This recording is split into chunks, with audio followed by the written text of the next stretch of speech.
All right, so phrases that leaders should use and how to use them. My name is Tina Leader, and today we're going to talk about phrases that should be used based on my trauma. I went to the emergency room, but now I am back.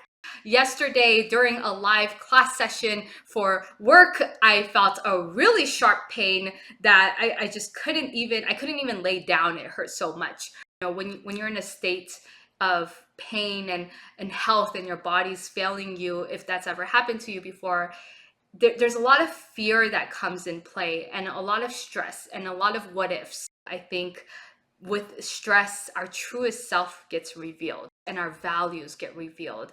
And there was a moment where I thought to myself, I wanted to make sure that how I appear and how I go about this trauma stage, physical trauma stage, that I'm going to appear as the person that I envision myself to be. So I was very intentional about how I'm going to interact with people and the environments that I'm in while I was in this extremely painful state.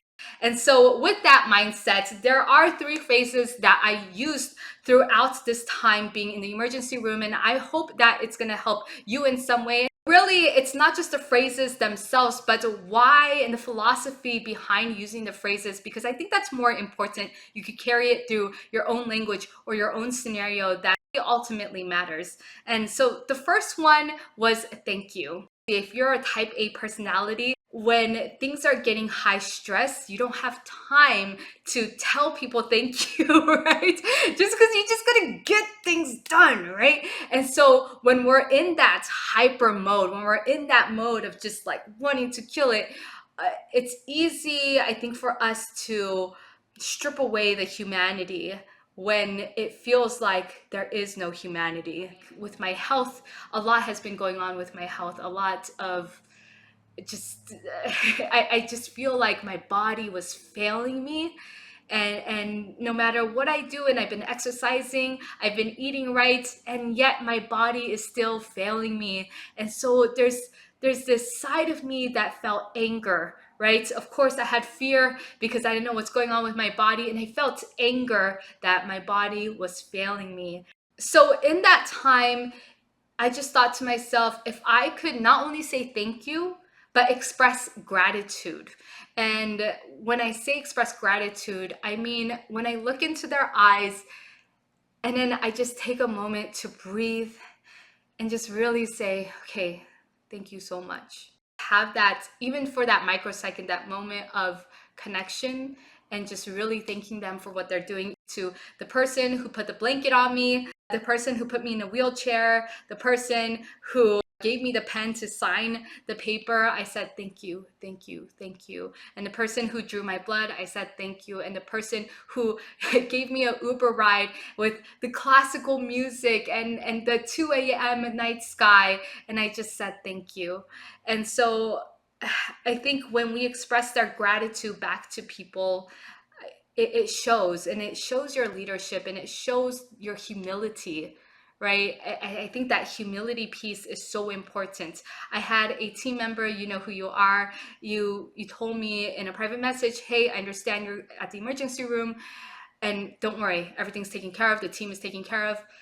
And I just sent him a message, I really appreciate this, thank you so much, right? And it's genuine, like everybody who's there to jump in and help out, even if they're a stranger or somebody close, if you can't express that gratitude, the genuine gratitude, to let them know how much you truly appreciate them, then why would they ever go out of their way to do something for you ever again? And I hope that this practice is done on a daily basis anyhow, but I think when we're in a traumatic state, when we're feeling unjust, especially when you're feeling the fear, right? Because I felt a lot of fear, and I felt unjust, and I felt anger, especially that anger, right? It's easy to forget the gratitude. And so as soon as I really just started getting into the gratitude, saying thank you and expressing that, it was easier for me to calm down and to breathe and really see what's going on in reality instead of diving into my fear and anger. So as much as was probably great for the other person, it was better for me as the person who's saying thank you and who is expressing that gratitude itself. So if you've ever been to an emergency room, at least in the States, they ask you a lot of questions. They make you sign all these papers, legal work, billing, insurance, right? While you're in pain. So what they'll often do is they'll get somebody to ask you the questions that's on the paper if you're incapable or you're clearly physically just not really able to look at a paper. They'll ask you the questions for you and then you'll just sign off on it, right? So a lot of the times I was asked questions and I would say yes or no, but oftentimes when it needed explanation, I would use the phrase actually. I like the word actually to pre-frame a sentence because it softens what you're about to say. It's easier to say no and then say a sentence after that. But it's just so authoritative that if you're working in a team environment, which most of us are, or even just in a social environment, let's just say at the emergency room, you want to make sure that you're not trying to dictate over them, right? Because as soon as somebody feels like you're trying to dictate over them, they shut off and they put a wall up and they're less likely to want to help or support you, which is the exact opposite of what we want. So I like the word actually. When you use the word actually, it really softens it up and it prepares them for the next sentence that you're going to say after that. And usually it's just a factual information, so it's really well received. The last phrase that I think every leader should use, and I used quite a lot at the emergency room, which I don't know if it's that great of a thing that I was using this a lot, but I said the phrase, I don't know. I don't know. It gives an opportunity to the other person that you can trust me because I'm not here with my ego. Because if you think about it, when you say the phrase, I don't know, you're admitting that you don't know everything. And the ego wants to make other people believe that they are more than, right? They are more than who they actually are. And by saying the word, I don't know, it gives the vulnerability and it gives the power to another person.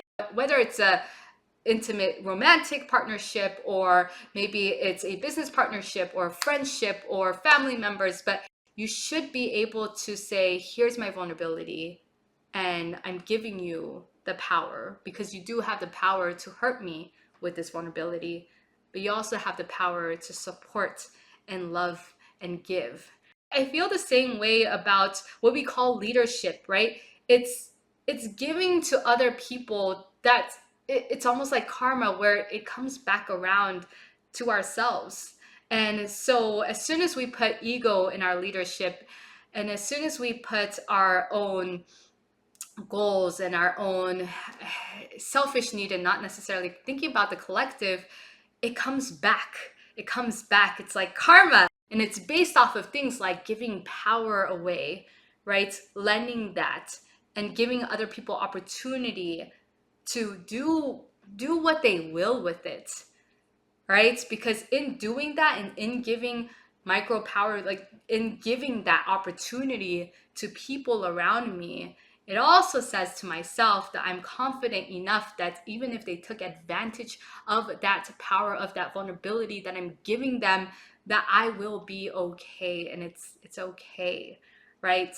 And so it takes that confidence, but I think the action of doing that is what's going to give you confidence. It's not that you have confidence and then you do the action. It's that you do the action, and by doing that action, it gives you confidence, because otherwise it'll create cognitive dissonance and it wouldn't make sense. So in order for yourself, your psychology to make sense of it, then it must mean that you are a confident person no matter what the outcome is. Those were the 3 phrases that I believe every leader should use and how to use them. Comment below and let me know what your favorite phrase is. For me, it's thank you, because it's something I just do every morning. It express gratitude back into my life to really just really take in what I actually have, because it's easy to think, okay, I want this, I want more, I know I can do more, I know I can go more, but then going back to that grounded state of gratitude and expressing that to other people as well. So comment below, let me know your favorite phrase,